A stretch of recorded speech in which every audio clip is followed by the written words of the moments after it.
नमस्कार दोस्तों, आपका स्वागत है हमारे चैनल में।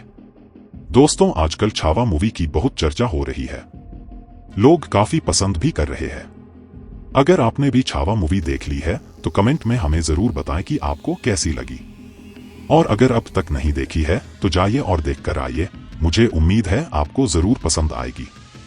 अब ये तो हो गई फिल्म की बात, लेकिन असल में छावा का मतलब क्या होता है, छावा कौन थे और क्या हम लोग उनके इतिहास को पूरी तरह जानते भी है या नहीं, ये अब आज हम लोग इस वीडियो में जानेंगे।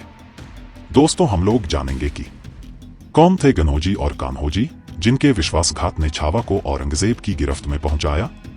तो चलिए वीडियो को स्टार्ट करते हैं, पर उससे पहले अगर आपने हमारे चैनल को सब्सक्राइब नहीं किया है तो तुरंत बेल आइकन को दबाकर सब्सक्राइब कर ले। दोस्तों, छावा का मतलब होता है शेर का बच्चा, और छावा छत्रपति शिवाजी महाराज के वीर पुत्र महाराज संभाजी को कहा गया है।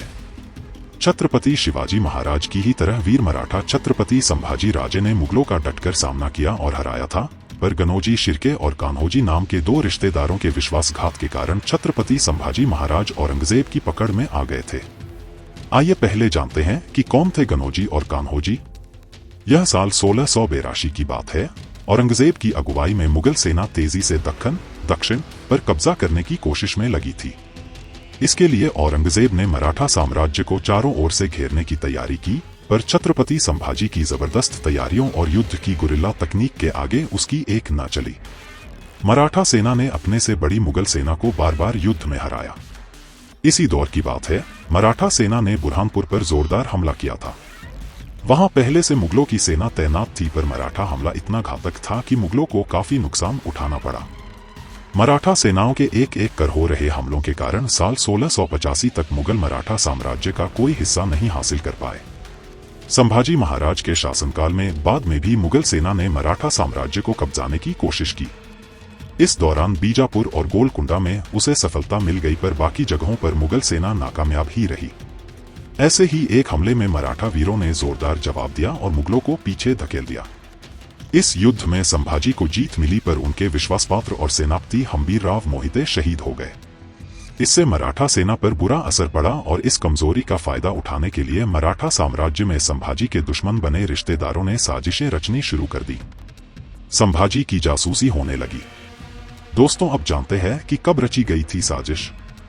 यह उस दौर की बात है। संभाजी महाराज 3 अलग अलग मोर्चों पर पुर्तगालियों, निजाम और मुगलों से लोहा ले रहे थे। इसमें उनको जीत मिली और संगमेश्वर में एक अहम बैठक और व्यवस्था बनाने के लिए मौजूद थे। 31 जनवरी 1689 को संभाजी संगमेश्वर में अपना राजकीय कामकाज निपटा कर रायगढ़ निकलने वाले थे। तभी उनके रिश्तेदारों गनोजी शिर्के और कान्होजी शिर्के ने साजिश रचकर उनको फंसाने की योजना बना डाली। दोस्तों, क्या आपको पता है, संभाजी महाराज की पत्नी के भाई थे शिर्के। जी हां दोस्तों, गनोजी शिर्के संभाजी की पत्नी येसुबाई के भाई थे। कुछ इतिहासकार इन्हें रिश्ते में भाई बताते हैं तो कुछ सगा। उनके पिता पिलाजी शिर्के मुगलों के सरदार थे, इसलिए उनके शासन वाले दाभोल पर छत्रपति संभाजी महाराज ने कब्जा कर लिया था। फिर गनोजी को अपने साम्राज्य में प्रभावनवल्ली सूबे का सूबेदार भी बनाया था। कुछ स्थानों पर गनोजी और कान्होजी को संभाजी का बहनोई भी बताया गया है। बताया जाता है कि शिर्के बंधु संभाजी से नाराज रहते थे, क्योंकि उन्होंने उनके पिता से दाभोल छीन लिया था। मुगल सरदार के लालच में आए। इसी बीच गनोजी शिर्के को मुगल सेना के सरदार मकरब खान ने लालच दिया कि अगर वह संभाजी को पकड़ने में मदद करेगा तो दक्षिण का आधा राज्य उसे दे दिया जाएगा।